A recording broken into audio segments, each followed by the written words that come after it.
నిన్న గన్నవరం మాజీ శాసనసభ్యుడు వంశీ గారిని అరెస్ట్ చేస్తే వైఎస్ఆర్ పార్టీ వాళ్ళు అక్రమంగా వంశీ ఏ తప్పు చేయలేదు, కావాలనే కక్ష సాధింపు చర్యలో భాగంగా వంశీని అరెస్ట్ చేశారు అని మాట్లాడుతున్నారు. అంటే వంశీ ఏ తప్పు చేయకోకుండానే తెలుగుదేశం పార్టీ గన్నవరం కార్యాలయం తగలబడిందా, ధ్వంసమైందా, లేదంటే మాకు మేమే పెట్టుకుని వంశీ మీద నెట్టడం జరిగిందా? ఈ విషయాలన్నీ ఆ రోజున మీరు అధికారంలో ఉన్నప్పుడు మీ అధికారాన్ని అడ్డం పెట్టుకుని తప్పించుకోవడానికి ప్రయత్నం చేశారు. మీకు అలవాటు, ముఖ్యంగా వైఎస్ఆర్ పార్టీ నాయకులకి, కార్యకర్తలకి, వాళ్ళ మాజీ శాసనసభ్యులకి, ఇప్పుడున్న శాసనసభ్యులకి, ఇప్పుడున్నటువంటి రాష్ట్ర అధ్యక్షుడికి ఆయన స్కూల్లో నేర్చుకున్నటువంటి విద్యలే ఇవన్నీ. మీకు అక్రమ కేసులు పెట్టడం, ప్రతిపక్ష పార్టీ వాళ్ళని హౌస్ అరెస్ట్ చేయటం, బయటికి రానికపోవటం, అవసరమైతే ఎన్కౌంటర్ చేస్తాను అని చెప్పి చింతపల్లి ఫారెస్ట్లోకి తీసుకెళ్ళటం, ఇలా బెదిరించటం, కొంతమందిని భూమి మీద లేకుండా చేయటం మీకు సాధ్యపడింది. మా మాజీ స్పీకర్ కోడెల శివప్రసాద్ గారు ఆత్మహత్య చేసుకునేలాగా ఆయన్ని ప్రేరేపించింది మీరు కదా. ఆ పరిస్థితికి ఆయన రావడానికి, ఆయన భూమి మీద లేకపోవటానికి కారణం మీ వైఎస్ఆర్ పార్టీ, జగన్మోహన్ రెడ్డి ప్రభుత్వం కాదా అని అడుగుతున్నాం. ఆ రోజున మాకు జరిగితే ఒకటి, ఈ రోజున చేసిన నేరానికి, చేసినటువంటి తప్పుకి ఈ రోజున వంశీని పెట్టారు. రేపొద్దున కొడాల నానిని పెడతారు, ఎల్లుండి ఇంకొకరిని పెడతారు, అవటాలను ఇంకొకరిని పెడతారు. ఈ చట్టాన్ని అమలు చేసే క్రమంలో కొద్దిగా టైం డిలే కావచ్చేమో, కానీ నేరం చేసిన వాడు చట్టం ముందు తప్పించుకోవటానికి వీల్లేదు. ప్రతి వాడిని తీసుకుని వచ్చి వాళ్ళు చేసినటువంటి నేరాల్ని రుజువు చేసి కటకటాల పంపటం జరుగుతుందని చెప్పి కూడా ఈ సందర్భంగా మీ అందరికి కూడా తెలియజేస్తా ఉన్నాం. నిన్నేదో పెద్ద పోటుగాళ్ళలాగా అంబటి రాంబాబు, మీకు తెలుసు కదా రాంబాబు అంటే అంబటి, రాత్రిపూటేమో ఆయన కామబాబు, పగలపూటేమో రాంబాబు. ఈయన చెప్తున్నాడు నీతి కౌరులు మహాత్మా గాంధీ దగ్గర నేర్చుకుని వచ్చినట్లుగా. డీజీపీ గారు ఆఫీస్కి వెళ్ళాడట, ఈ పుడింగ్ వస్తున్నాడని డీజీపీ గారు అక్కడ ఇంటర్వ్యూ ఇవ్వలేదట. ఈయనకు ఒక శాసనసభ్యుడు కూడా కాదు, నువ్వు మాజీ మంత్రి అయితే అయి ఉండొచ్చేమో. కనీసం నీకు పోలవరంలో నీకు మంత్రి ఇచ్చి ఇంకా దిగదారు చేశాడు పోలవరం ప్రాజెక్ట్ని జగన్. దేనివల్ల నీకు క్యూసిక్కి దీనికి తేడా తెలియనటువంటి, టీఎంసీకి తేడా తెలియనటువంటి మనిషివి. క్యూసిక్స్ అంటే ఏంటో, టీఎంసీస్ అంటే ఏంటో కనీసం ఆ వ్యత్యాసం కూడా తెలుసుకోకుండా ఆ శాఖ మంత్రిగా ఉండి పోలవరాన్ని పడుకోబెట్టి గైడ్ బండి పోయి అనేక విధాలుగా దాన్ని సర్వనాశనం చేసింది జగన్మోహన్ రెడ్డి ప్రభుత్వం. ఇంకా రాంబాబు గురించి చెప్పాలంటే మాటలతో చెప్పేది కాదు. ఇవాళ కోడెల గారు లేకపోవడానికి కూడా కారణం రాంబాబు పెట్టినటువంటి ఆ రోజున ఆ యొక్క హెరాస్మెంట్ వల్లే అన్ని కేసులు పడి ఇంత బతికి నేను ఇంకా భూమి మీద ఉండాలా అని ఆయనగానే ఆత్మహత్య చేసుకునే విధంగా ప్రేరేపించారు. ఆ రోజునే ఈ రోజున కంప్లైంట్ ఇచ్చి అయినా సరే నీ మీద 306 కట్టాలి. ఆ యొక్క చనిపోవడానికి ఆయన కారణం పరోక్షంగా నువ్వు, నీ జగన్మోహన్ రెడ్డి. కాబట్టి మీ ఇద్దరి మీద 306 కట్టాలని చెప్పి నేను డిమాండ్ చేస్తా ఉన్నా ఈ ప్రభుత్వాన్ని. నిజంగా మీరిద్దరూ ఆ సెక్షన్ కింద నేరస్తులుగా మిగులుతారని చెప్పి కూడా ఈ సందర్భంగా నేను గుర్తు చేస్తున్నా. ఇవాళ ఏదో ఈయన వచ్చాడట, డీజీపీ గారికట తెలియాలట, మా మాజీ మంత్రులు, అప్పుడున్నటువంటి శాసనసభ్యులు స్వయంగా డీజీపీ గారిని కలవటానికి వెళ్తేనే మీ ప్రభుత్వంలో అపాయింట్మెంట్ ఇవ్వకోకుండా, గేట్లలోంచి రాకోకుండా వెనక్కి తిప్పి పంపిన సంఘటనలు అనేకం. నీ డీజీపీ ఆఫీస్ పక్కన ఉన్నటువంటి మా రాష్ట్ర కేంద్ర పార్టీ ఆఫీస్ ఉంటే దాన్ని ధ్వంసం చేస్తుంటే రక్తం గారి మా దాంట్లో ఉన్నటువంటి మా ఉద్యోగస్తులు నాయకులు పరుగులు పెడుతుంటే అల్లాడిపోతుంటే ఆ రోజున డీజీపీ ఏమయ్యాడు? ఆ రోజున ముఖ్యమంత్రి ఏమయ్యాడు? నిన్ను తిడుతుంటే తట్టుకోలేక నీ కార్యకర్తలకు రోషం వచ్చింది. అంటే మమ్మల్ని తిడుతుంటే మా కార్యకర్తలు రాదా? మమ్మల్ని మా ఆఫీసులు తగలబెడుతుంటే మా కార్యకర్తలు మేము ఉప్పు కారం మేము తింటలేదా? మీరే తింటున్నారా? మీ కార్యకర్తలు తింటున్నారా? సపరేట్గా మీకేమన్నా వేరే మెటీరియల్ ఉందా కోపం రావటానికి? సమాధానం చెప్పాలి ముఖ్యమంత్రిగా. మాజీ ముఖ్యమంత్రి ప్రతిపక్ష హోదాలో చంద్రబాబు గారు వెళ్తుంటే రాళ్ళు వేశారంటే డీజీపీ అంటాడు స్వేచ్ఛ, భావస్వేచ్ఛ అంటాడు. భావస్వేచ్ఛ వ్యక్తీకరిస్తారు వాళ్ళు. అంటే మీకు ఒక రూలు, ఎదట వాళ్ళకి మీకు ఇబ్బంది వస్తే, మీ నాయకత్వానికి ఇబ్బంది వస్తే, మీ లీడర్లకు ఇబ్బంది వస్తే మీకు ఇప్పుడు చేం కొడుతుంది, మీకు బాధ కలుగుతుంది. ఎదట వాళ్ళని ఏ తప్పు చేయకోకుండా 67 రోజులు నన్ను లోనబెట్టాడు. ఏ తప్పు చేయకోకుండా 15 SC/ST పెట్టాడు, 307 పెట్టాడు. మీరు పెట్టినటువంటి కేసు లేదు మా మీద, మమ్మల్ని వేధించినటువంటి కేసు లేదు. సో ఆ రోజు మాజీ ముఖ్యమంత్రి, ఈనాడు ఉన్నటువంటి ముఖ్యమంత్రిని అన్యాయంగా 53 రోజులు స్కిల్ డెవలప్మెంట్ కేసులు పెట్టి ఎలాంటి ఆనందం అనుభవించాడో మేమందరం చూసాం. దాని ఫలితమే ఈనాడు 11 సీట్లకి వాళ్ళు పరిమితం అయ్యారు.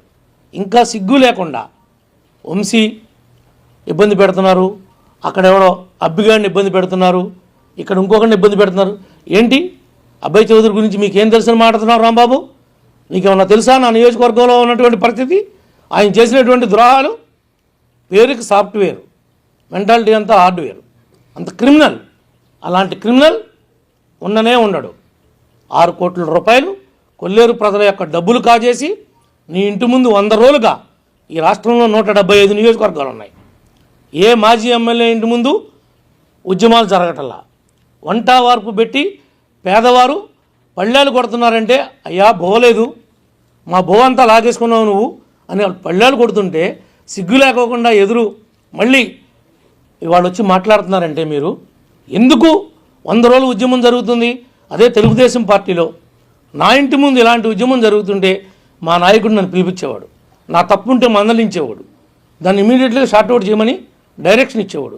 కనీసం జగన్మోహన్ రెడ్డి ఒక్కరోజన్నా పిలిచి దెందులూరులో ఏం జరుగుతుంది, ఎందుకు అంత ధర్నా చేస్తున్నారు వాళ్ళు, ఎందుకు రోడ్డు ఎక్కుతున్నారు, అంటే నీకు 100 ఎకరాల పొలం ఉంది, నీకు పామాయిల్ ఉంది, కొబ్బరి ఉంది, కోకో ఉంది, నీ పొలంలో నువ్వు వ్యవసాయం చేసుకోలేనటువంటి దౌర్భాగ్య పరిస్థితికి ఎందుకు దిగజారావు? మీడియాకి అడ్రస్ చేయి. నీవేం తప్పు చేయకపోతే నీ పొలంలో నువ్వు ఎందుకు కోసుకోలేకపోతున్నావు, ఎందుకు నీ పంటను నువ్వు తెచ్చుకోలేకపోతున్నావు, నువ్వు చేసినటువంటి ద్రోహం ఏంటి అని ప్రజలకు సమాధానం చెప్పు. ఏదో మేము పెళ్ళికి వెళ్ళాం, శుభకార్యానికి వెళితే మమ్మల్ని ఇబ్బంది పెట్టేశారు, మా మీద కేసు పెట్టేశారు, ఊరికి నువ్వు శుభకార్యానికి వస్తే ఇబ్బంది పెట్టడానికి మేము ప్రజల్లో తిరగట్లేదా, మేము వెళతలేదా? నీతో పాటు మిగిలిన పార్టీ వాళ్ళు, మేము ఓడిపోయినటువంటి మీ కొలీగ్స్ అందరూ వచ్చారు కదా, ఎవరికే లేదు నీకే ఎందుకు వచ్చింది ఆ సబ్జెక్టు?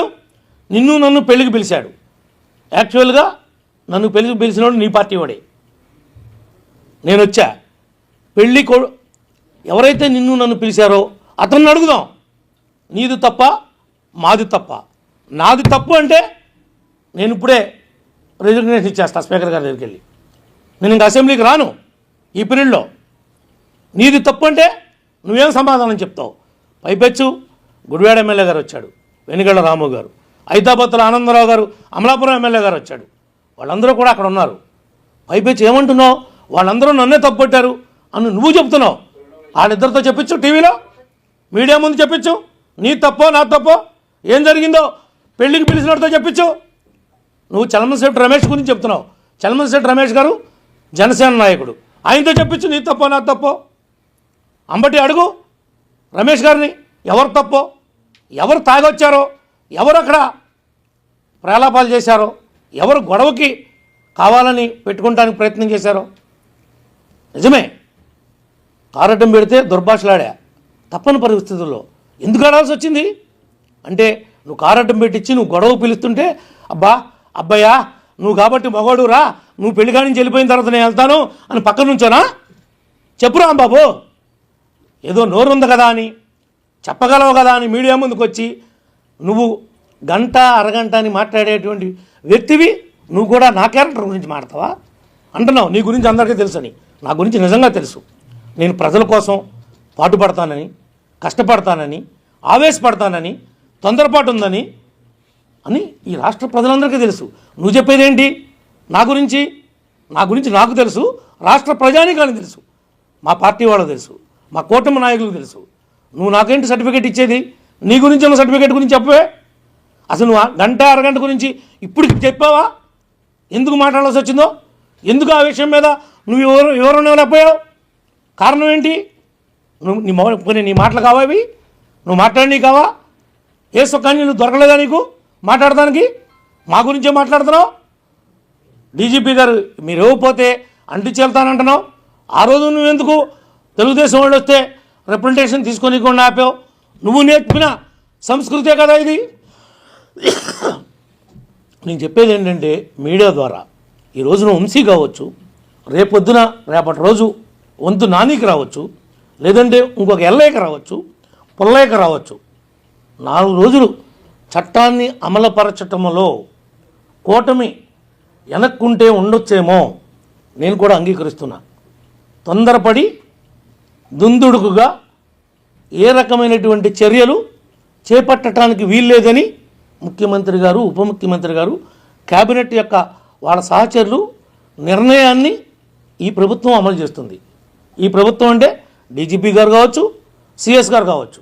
అంతే తప్ప ఎవ్వడు కూడా తప్పు చేసిన వాడు చట్టం నుంచి తప్పించుకునేటువంటి అవకాశం అనేది ఉండదు అని చెప్పి కూడా ఈ సందర్భంగా మీ అందరూ కూడా మరొక్కసారి తెలియజేస్తా ఉన్నాం.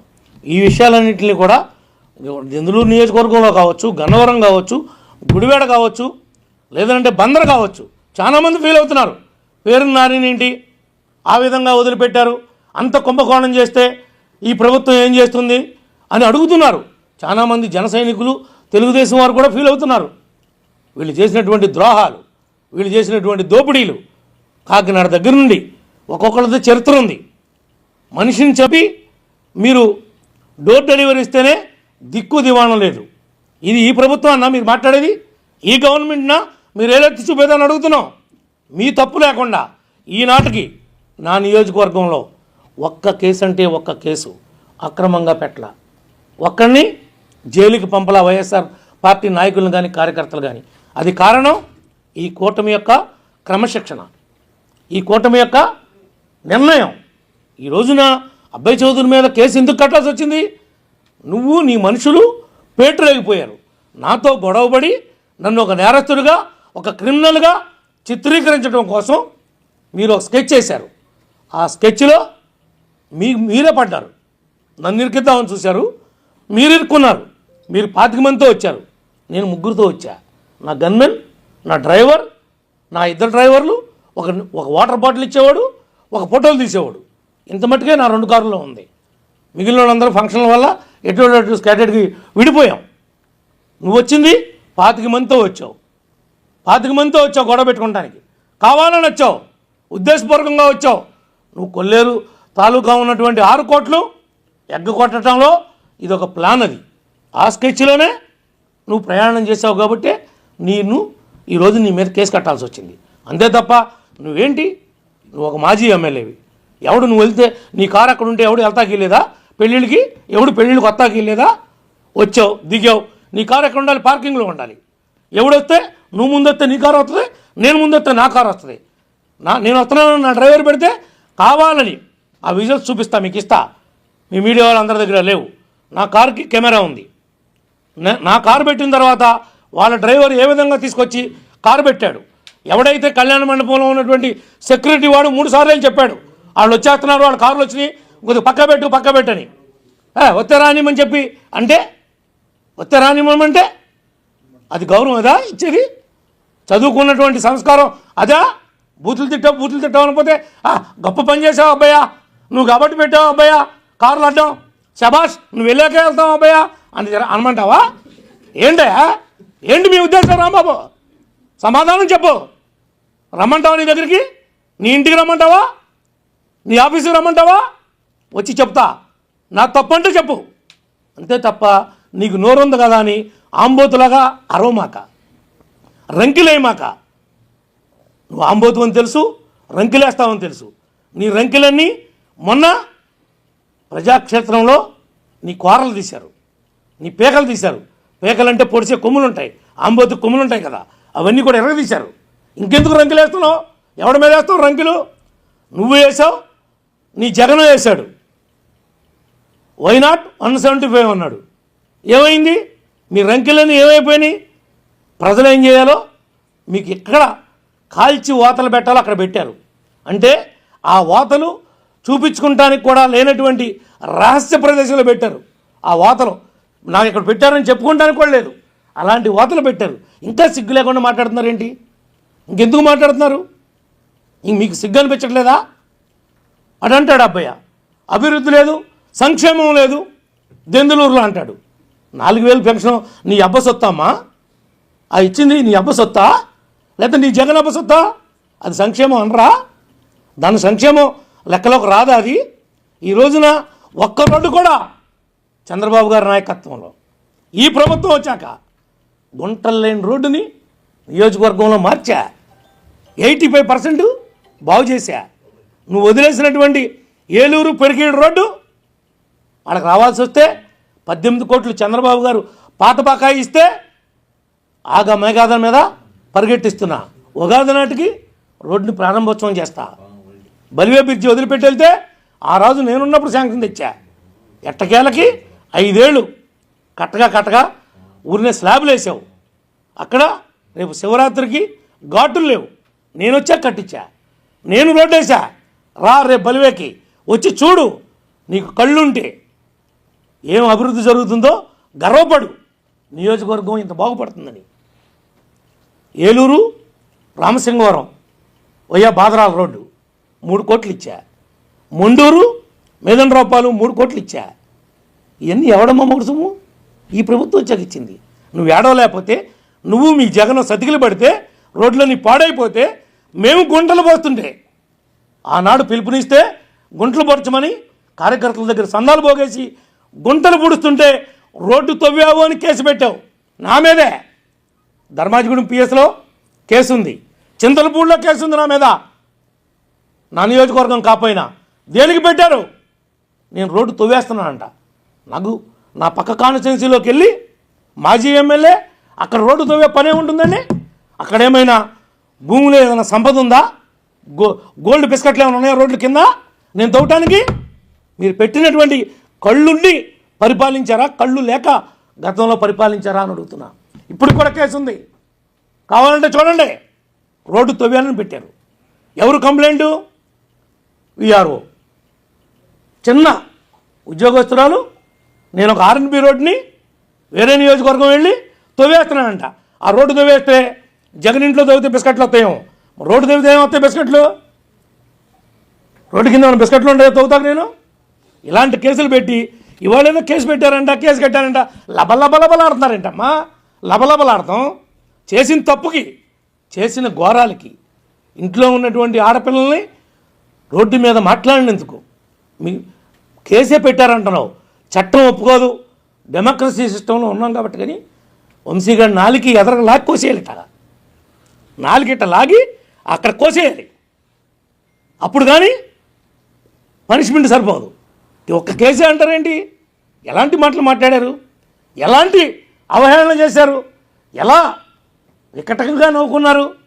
ఆ అసెంబ్లీలో విజువల్స్ చూపించండి అయ్యా. ఎలా నవ్వుకున్నాడు జగను. వీళ్ళు మాట్లాడుతుంటే వాళ్ళు నవ్వుకున్నారు. ఈ మిగిలిన వాళ్ళందరూ కూడా మంది బలం ఉంది కదా అని పేటరేగిపోయి విచ్చలవిడిగా చేసి ఇవాళ ఏదో మాట్లాడుతున్నాడు. వీళ్ళందరూ మాట్లాడుతున్నారు. జగన్ ఎందుకు పోయాడు బెంగళూరు? వంశీ దగ్గరికి రావచ్చుగా, జైలుకి వెళ్ళొచ్చుగా. ఒక దాంట్లో పుట్టి ఇంకో దాంట్లోకి వచ్చాడు కదా వాడు. నీ గూడికిం చేశాడు కదా, నువ్వు తిట్టించావు కదా వాడితో. ఇవాళ వాడు జైలుకి వెళ్ళాడంటే కారణం ఎవడో? జగనే. జగన్ డైరెక్షన్తోనే తిట్టాడు, జగనే ప్రోత్సహించాడు. ఇవాళ పనిష్మెంట్ అనుభవిస్తుంది ఎవడు? ఆ రోజు ఏదో నోరు ఉంది కదా అని మీడియా వాళ్ళు కెమెరాలు పెట్టారు కదా అని మైకులు చూసి రెచ్చిపోతే పనిష్మెంట్ ఉంటుంది, ఉండకుండా ఉండదు. తప్పు చేస్తే, తప్పు చేయనివాడు చాలామంది ఉన్నారు. అందరి జోలికి వెళ్ళరా? ఎందుకని వెళ్తలా? నేను కూడా గతంలో జగన్ గురించి మాట్లాడాను కాబట్టి ఫస్ట్ నన్ను తీసుకుని 67 లోనికి వేశాడు. నన్ను ఎందుకు వేశాడు? కేవలం నువ్వు, నీ బాబు, నీ తాత, నీ చరిత్ర ఇది రక్త చరిత్ర అన్నా. ఇప్పటికే అంటున్నా, వాస్తవమే అన్నా. నేను సొంత బాబాయినే చంపాడు. సొంత బాబాయే ఎలా చనిపోయాడో తెలియలేదని విజయసాయిరెడ్డి ఆశ్చర్యపోయాడని ఇప్పుడు చెప్తున్నాడు కదా బయటకు వచ్చాక. ఆశ్చర్యం కలిగింది నాకని. మంటరావు అప్పుడు కలగలా ఎవరికి, అప్పుడు కప్పెట్టారు, భూస్థాపితం చేశారు. ఎవరికైనా తప్పు చేసినోడు చట్టం ముందు తప్పించుకోలేడు. తాత్కాలికంగా తప్పించుకోవచ్చేమో అధికార బలంతో తప్ప మరి ఇంకొకటి కాదు. ఇంకేమైనా మీకేమైనా? కోడెల గారి కేసు గురించి చెప్తున్నారు. అదేంటది 306 ఇప్పుడు కేసు ఇన్వెస్టిగేట్ చేయమన్నారు. నేను తప్పనిసరిగా కంప్లైంట్ ఇస్తాను. దీనికి కారణం ఆ రోజున ఈ అంబటి రాంబాబు, ఈ జగన్మోహన్ రెడ్డి, అప్పుడున్నటువంటి అధికారులే బాధ్యత వహించాలి. ఆయన మాజీ హోమ్ మినిస్టరు, స్పీకర్ చేశాడు, గౌరవప్రదమైనటువంటి పదవులు చేశాడు, ఇంకా వేరే శాఖలు కూడా చేశాడు. అలాంటి వ్యక్తి పల్నాడులో పుల్లాగా బతికినటువంటి వ్యక్తిని ఎదవ సోఫాలేంటి, టీపాయిలేంటి, కుర్చీలేంటి అంటే బతికేంతయ్యా? 1000 సెట్లు కావాలంటే కొనిస్తా. కోడలు తెచ్చుకోగలరా? 1000 సెట్లు కొనిస్తా కావాలంటే. ఎవరికన్నా చారిటీ ఉంది నా దగ్గర, నేను కొనిపెట్టగలుగుతా. కోడలు తేగలుగుతామా? తప్పనిసరిగా మాట్లాడతాం. మా పార్టీ అధ్యక్షుల వారి దృష్టికి కూడా తీసుకెళ్తాం, ముఖ్యమంత్రి గారి దృష్టికి కూడా తీసుకెళ్తాం. వాళ్ళ మీద 306 సెక్షన్ వస్తుంది.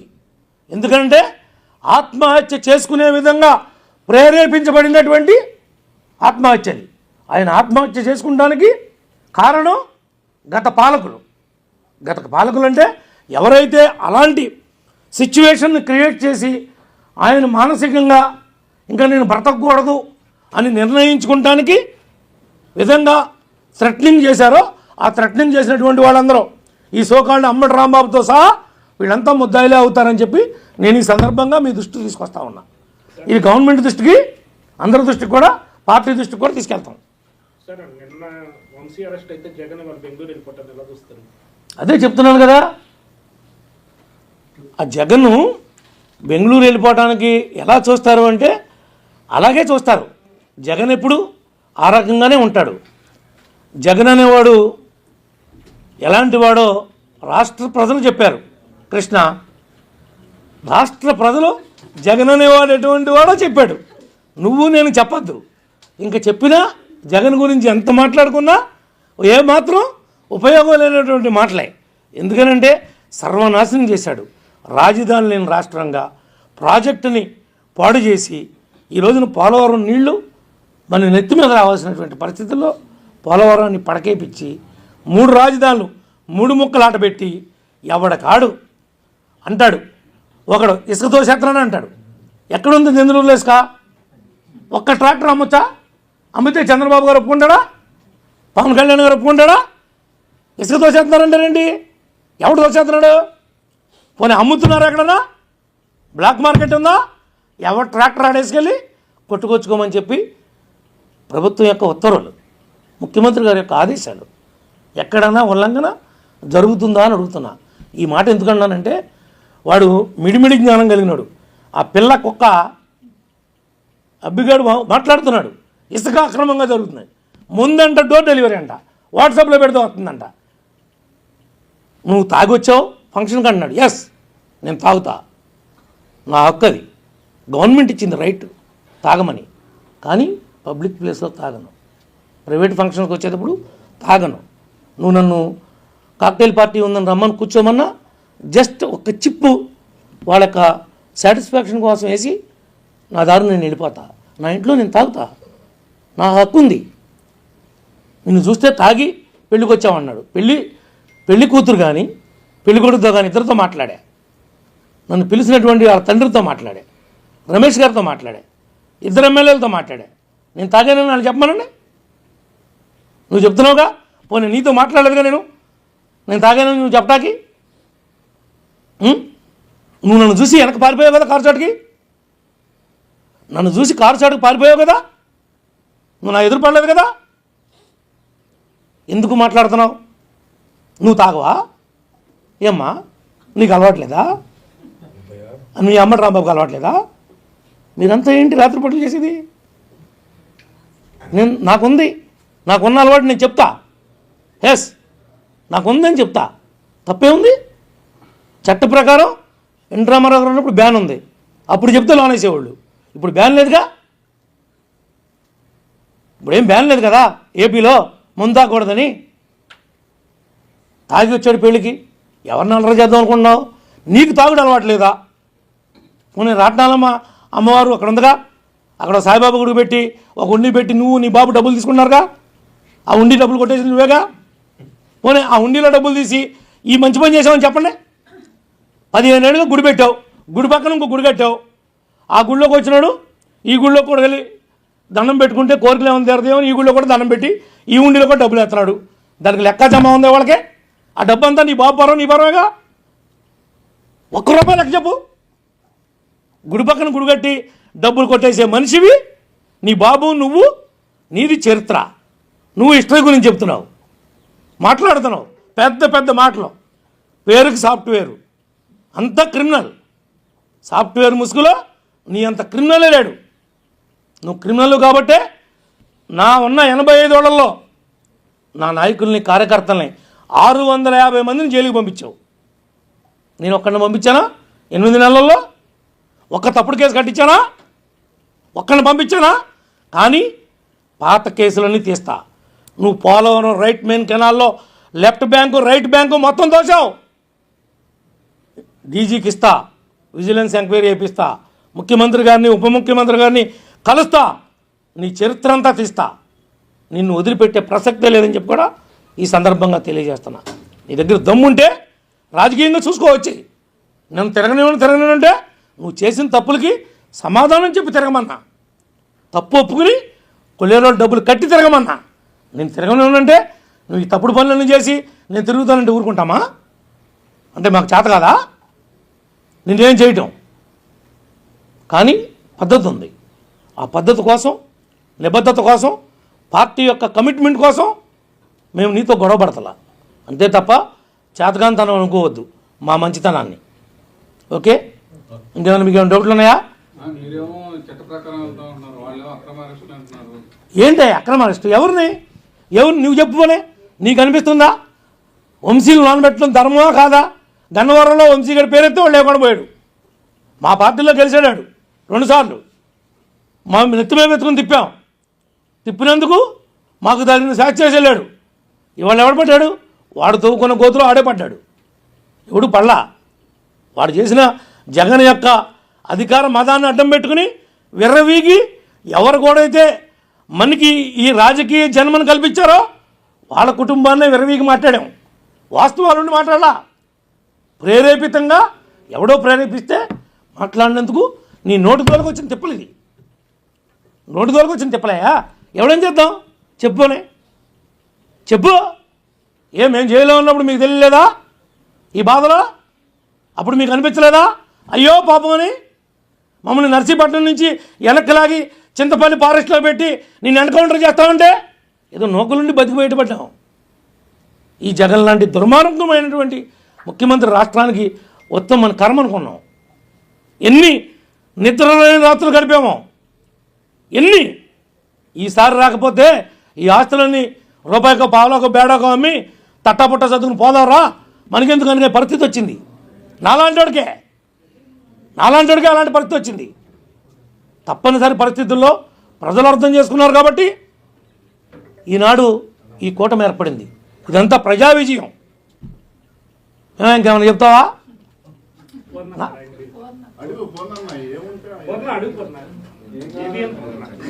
అడగమను.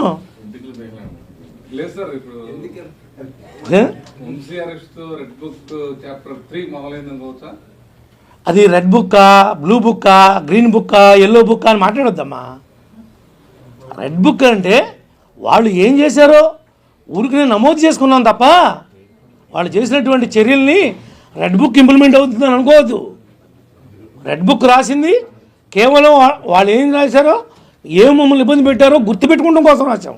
అది ఇంప్లిమెంట్ చేయాలంటే సగం మందిలోనే ఉండేవాడు. ఇప్పటికే ఎక్కడికక్కడ అరే పాదయాత్ర చేస్తుంటే రానివ్వా, అమరావతి రైతులు వస్తుంటే అమరావతి రైతులను అడ్డుకుంటారా? వాళ్ళు ఏం చేశారు? భూమి ఇచ్చి ఏమి నేరం చేశారు? వాళ్ళని పాదయాత్ర చేసుకునేవరా? అంటే స్వేచ్ఛ లేదా ఈ రాష్ట్రంలో? వైఎస్ఆర్ వాళ్ళకే కుట్టుకొచ్చిందా? ఎక్కడికక్కడ ఫ్లెక్స్లు కట్టడం, వాళ్ళు రాకోకుండా అడ్డుకుంటాం, దాడులు చేయటం, ఎక్కడ ఉందా సంస్కారం? ఈ సంస్కారం అంతా నేర్పింది ఎవరు ఈ రాష్ట్రానికి? జగన్మోహన్ రెడ్డి అన్న కంపెనీయా కాదా? ఇలాంటి సంస్కారం డీజీపీ కలవలేదంటే ఎందుకు కలుస్తాడా డీజీపీ? ఏంటి నువ్వేమన్నా పుడింగివా? నువ్వు ఓడిపోయిన మాజీ ఎమ్మెల్యేవి ఏమంటా? ఓడగొట్టిన నాగలదుంప. నాగలదుంప అంటే ఇప్పుడు విన్నారా మీరు? నాగలంటే ఇట్లా దుంపుండి దాన్ని చెక్కి పాత రోజులు అంటే ఇప్పుడు కూడా పైపాటి చేసేటప్పుడు ఉంటాయి. ఇనుప నాగలు వచ్చేసినాయి, టెక్నాలజీ మారిపోయింది కదా. ఆ దుంపనే ఆ మేడ్ అంటారు. ఆ మేడికి దిగేస్తారనమాట.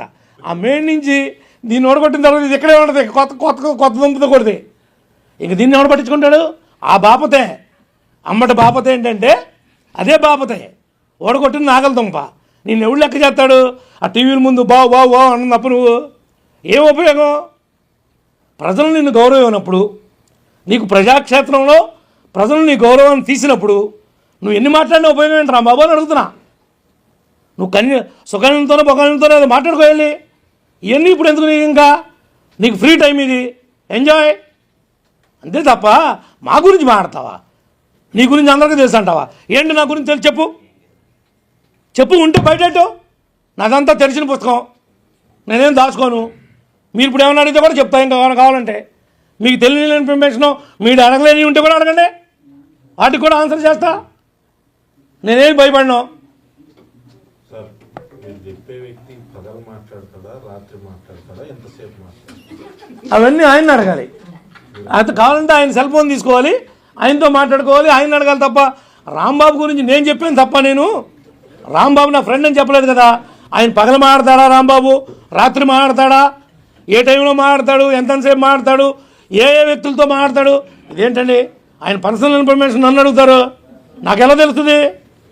మీరు ఆయన్నే అడగండి ఆ మాట. మీకు ఎంతమంది ఫ్రెండ్స్ ఉన్నారు రాంబాబు గారు, ఎవరెవరికి ఏ టైం ఎప్పుడు ఇచ్చారు, అయినా ఆయనతో డిస్కస్ చేయండి. ఓకే.